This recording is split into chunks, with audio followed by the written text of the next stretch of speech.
Is this Ramadan? Ramadan. Hello. How are you? Welcome. How was your morning? Good. How are you? Good? Very good. Very excited. Last time you good sleeping? Yes, good sleep. Yeah, nice camera. Yes. Yeah. La. Oh my God. Yeah, Pretty man. La. Beautiful man. Yeah, sure. Fantastic. So first we head to the Valley of the Kings. Yes. King Valley. Yes. Arabic Wadi al-Muluk. Wadi Maruk. Wadi al-Muluk.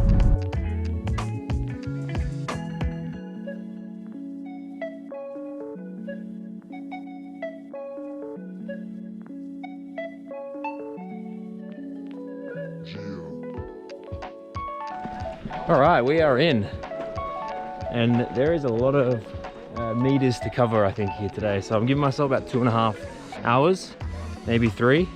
I mean, this place has a lot of different tombs. I think it's 65. I think it's 65, and they're all kind of span across a 500-year period between, I think, the 18th and 20th dynasty. So what's that? 3,500 years ago max. 3 to 3,500 years ago, all these tombs created, burying pharaohs across that period. So there's a bunch here that I really want to see. The most famous one is Tutankhamun, of course. Mostly famous because I guess he was a child pharaoh. I think died at 18, and was found with a lot of gold and gifts in his tomb, not because it was necessarily more worshipped or praised, but because no one had robbed it over the thousands of years. So I will see Tutankhamun, although I've heard it's quite small and actually unimpressive. It's just quite famous because of that reason I mentioned. So first is Ramses, I think the 4th. It's actually the first tomb when you enter on the right. And then I will start heading in more into the canyon.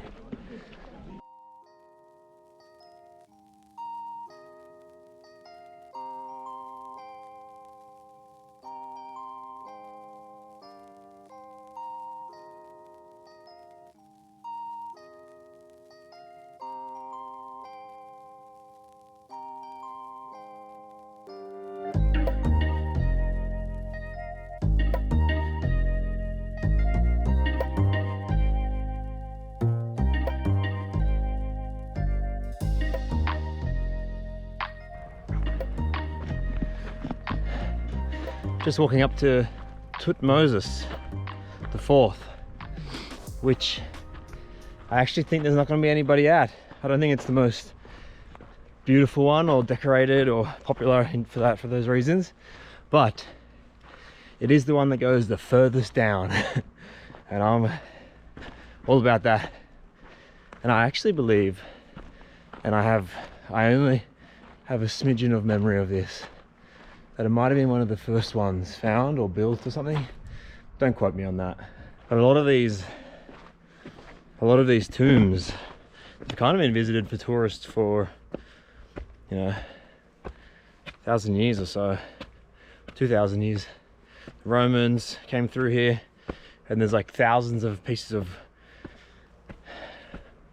I guess what you'd call ancient graffiti again. So it's been a tourist attraction for forever, really. So I think we're up here now at Tutmosis the 4th tomb.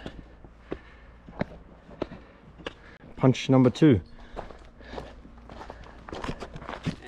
Shukran, nice to meet you. You're from where? From Australia. Nice to meet you. Is there anybody in? Oh, now, no tourists inside. Beautiful. Huh? Shukran. Eh?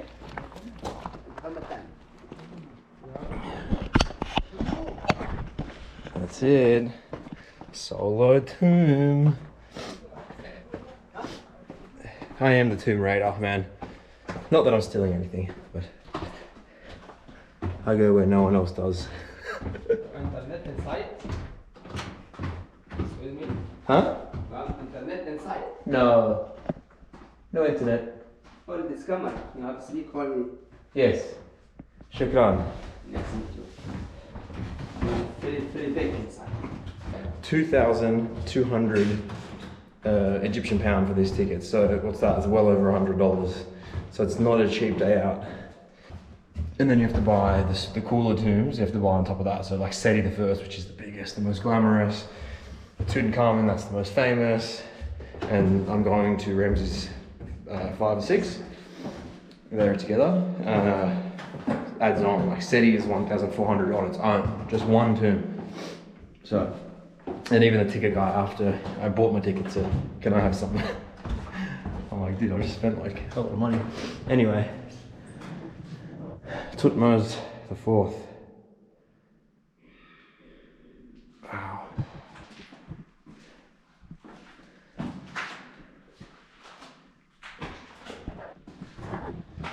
He really built himself like quite a grand tomb.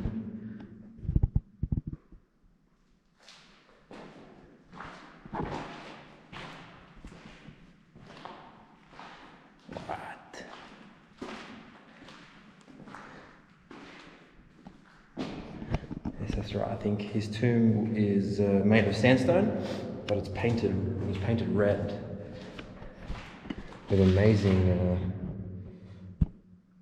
decoration.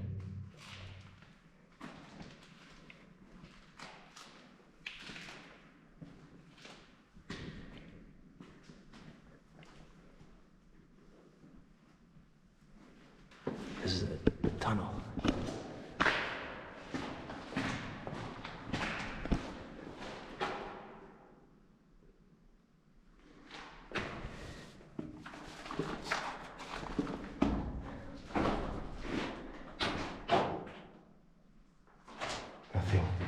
So I guess back in when he was buried like 3,500 years ago, I guess all over here would have been full of gold and statues and all sorts of stuff.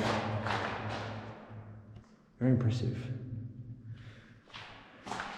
There's and I think that's the case with Tutankhamun. A lot of pharaohs who only had like a short period on the throne or died unexpectedly. A lot of their tombs are much, much smaller because they wouldn't have had time to, dig all the way into these mountains and decorate it and paint it perfectly and all these things.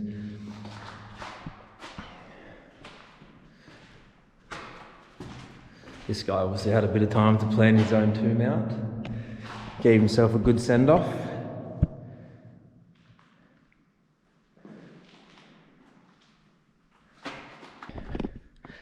That was awesome. Whew, a bit tired. I've made one horrible discovery though.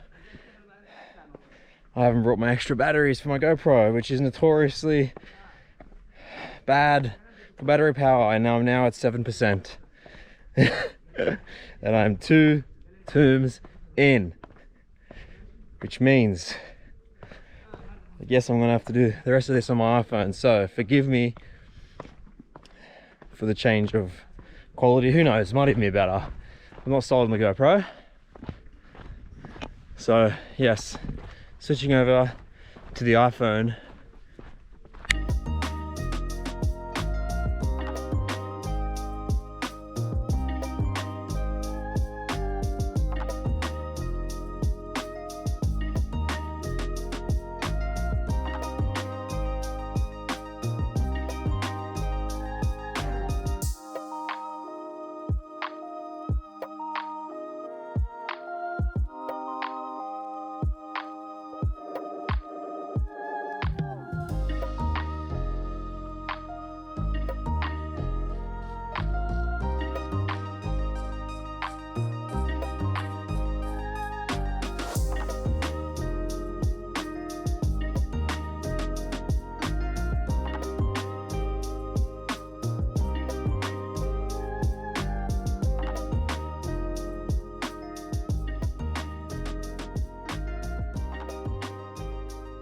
Seti was not messing about. He went all in on this. It is definitely the most decorated and vibrant tomb we've been in. The tomb actually just keeps on going. It's huge. I thought Ramses II fancied himself. But, I mean, Seti's up there with him.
Well, I think Ramses 5'6" might be my favourite so far, to be honest.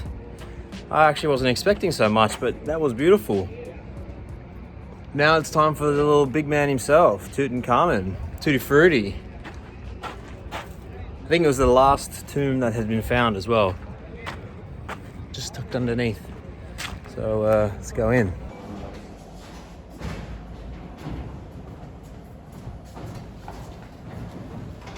I actually think it's one of the only tombs that still has the mummy inside of it. And you can see on the wall there a lot of mold. It's because he died so quickly. And actually he had a big crack in his skull, so I guess they think he was murdered. So yeah, died so quickly that they didn't really have time to create like a proper tomb. Like it's very small, like very. It's not really like as anywhere near as impressive as the other ones. And they didn't even have time, I don't think, for the paint to dry before they sealed the tomb. Well, it was like 70 days they have to mummify you after you're dead. So yeah, quick turnaround for old Toots. Oh, and his high priest, I guess it's like the hand of the king, like Game of Thrones, ended up marrying his missus after he died. I guess suspect number one for his death.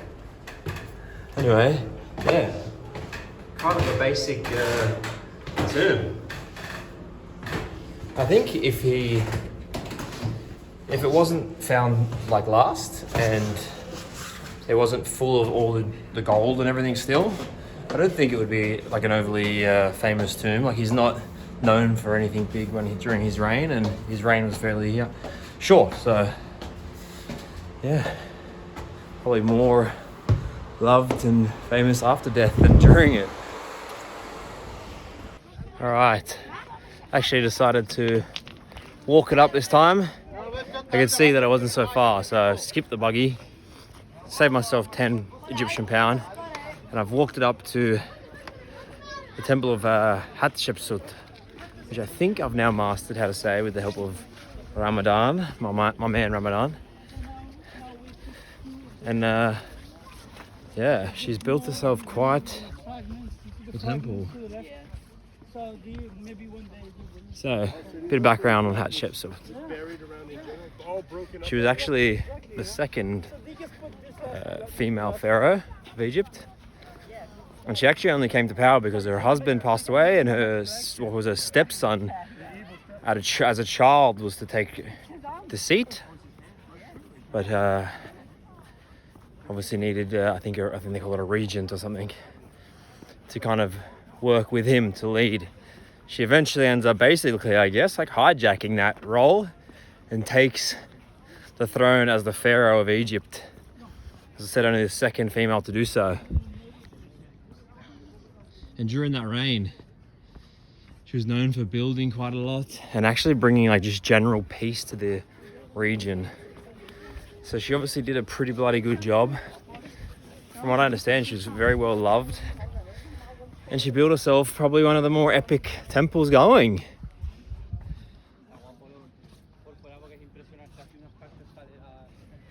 And quite interestingly, like when she's depicted, because she took the throne as a pharaoh, she led and had adopted the traits of male. So very masculine traits. So she was always in the traditional male pharaoh garb.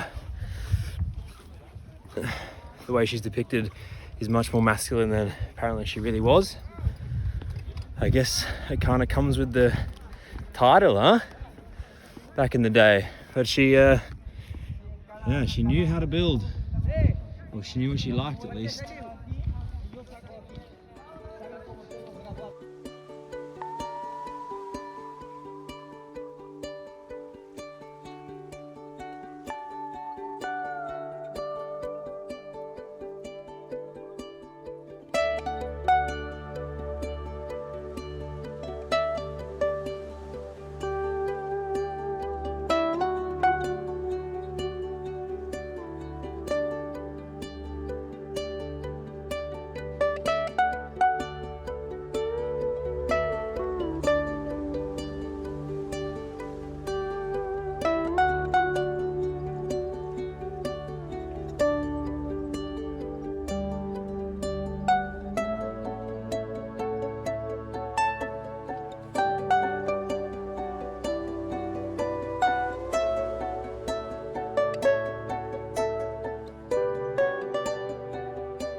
Okay, now we are at the Valley of the Queens. I mean, quite good quality. And giving them the Queens their own valley as well. I doubt that it's as grandiose as the Valley of the Kings, but still all the same, it's welcome addition. I think I just read there that they called it Tarset Nefuru, which is the place of beauty, which is quite sweet. And unfortunately, it looks like I'm the only person here. I mean, fortunate for me, but maybe it isn't a big stop-off point. I will say though, of all of the tombs that you have to pay extra price to get into, the most expensive one is here. Nefertari, 1,600 Egyptian pound.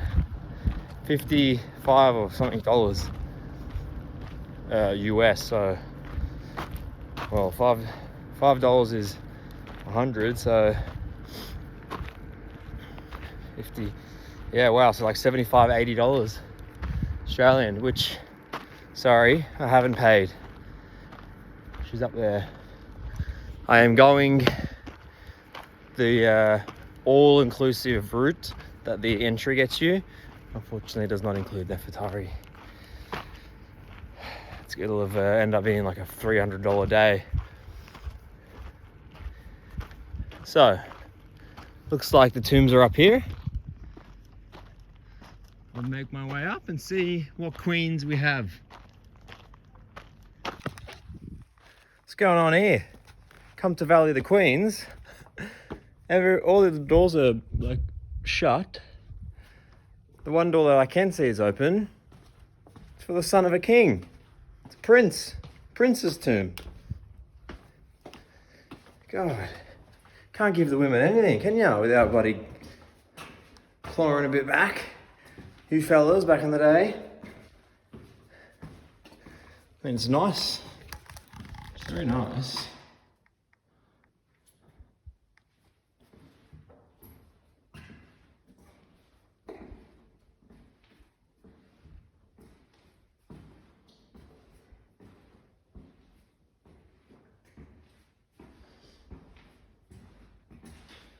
Interesting, it's all encased in glass here.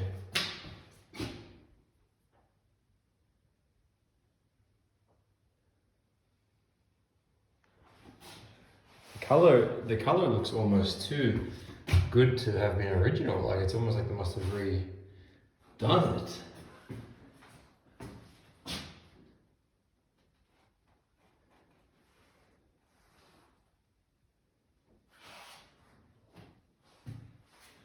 But with all due respect, my prince friend, we came here for the queens. Not for you, pal. So we go back on the hunt.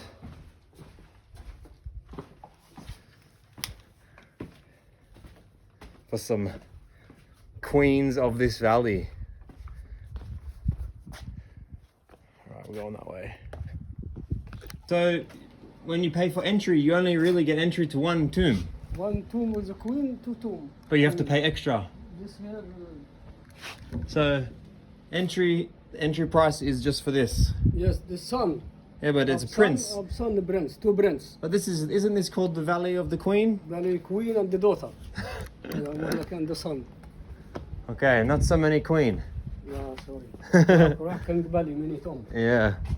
Okay. Have a nice day. Shukran. Alright.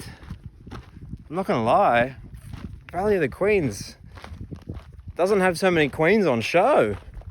Your entry ticket is like 250 Egyptian pound.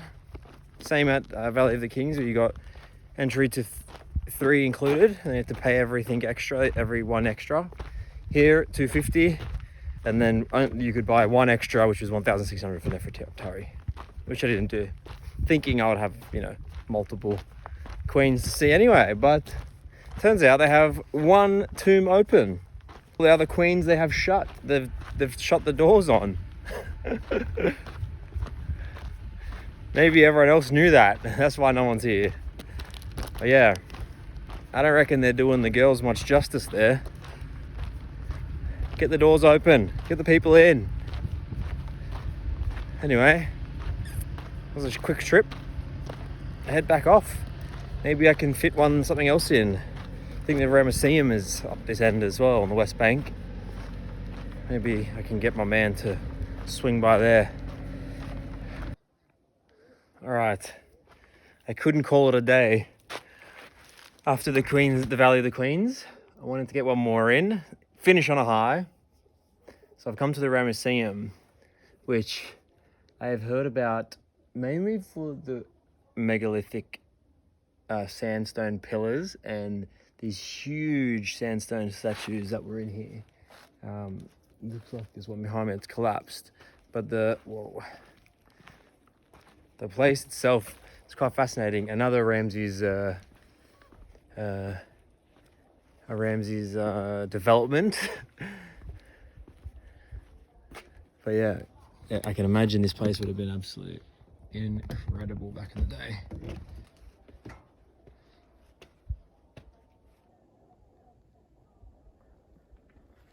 This place is incredible. Actually, didn't realize the size of it. I mean, obviously a lot of it's collapsed, but it just kind of goes on and on and on. And then it has this huge statue that's tumbled.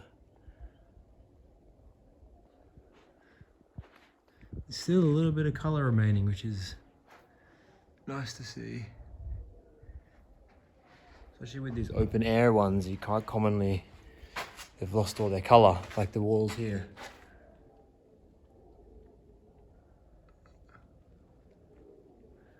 But yeah, you can kind of see on the top of a lot of these columns, there's a bit of color on over there in particular. And then on these huge blocks on top, there's still a little bit of color on there as well. Can't you imagine, like, back in the day when this was, humming. It was like a big center of meetings and coming together of, I guess, the higher up people. And then obviously became a place of worship for Ramses as well, after his death incredible place. Definitely add this to the list. I mean, doesn't seem like anybody comes here. It's the only place today that I've been the only person. I mean, Kings Valley is probably never going to happen, I guess, or Valley of the Kings. But yeah, here is quite spectacular.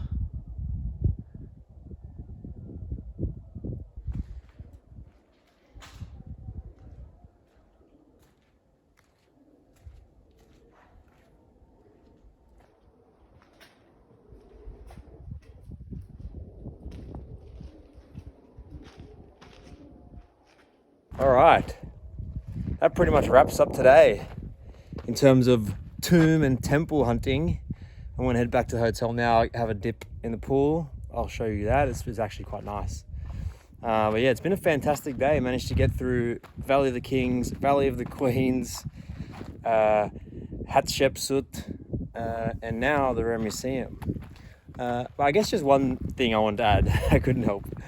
But like, this is obviously a really big wall, but you can see the quality is not amazing. Like the size and like, if you think about it being thousands of years ago, very impressive. But when you compare this to the pyramids or the Sphinx, which were even thousands of years earlier than this, it's quite incredible, the difference in quality. And I guess is what kind of powers this kind of quite a common conversation now about, has there been a missed or a lost technology in terms of their ability to cut and move and place stone, the pyramids, and I mean, this is not even comparable to the magnitude of the pyramids. So while it's also, I mean, amazing and impressive to come here, it's also just kind of further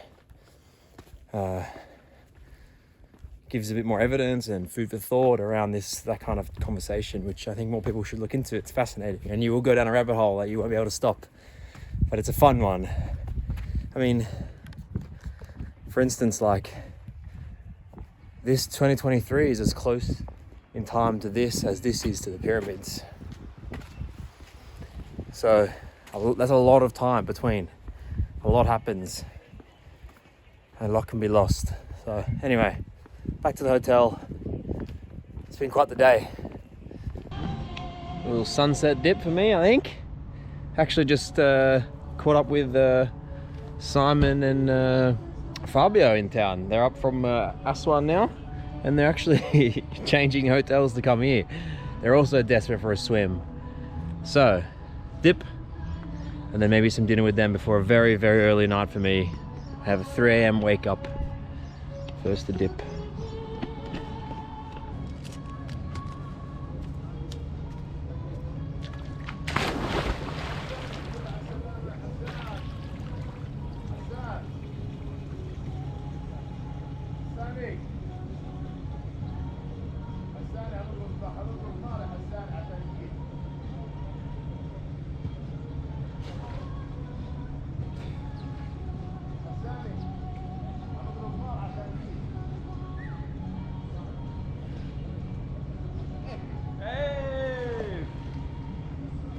Quick.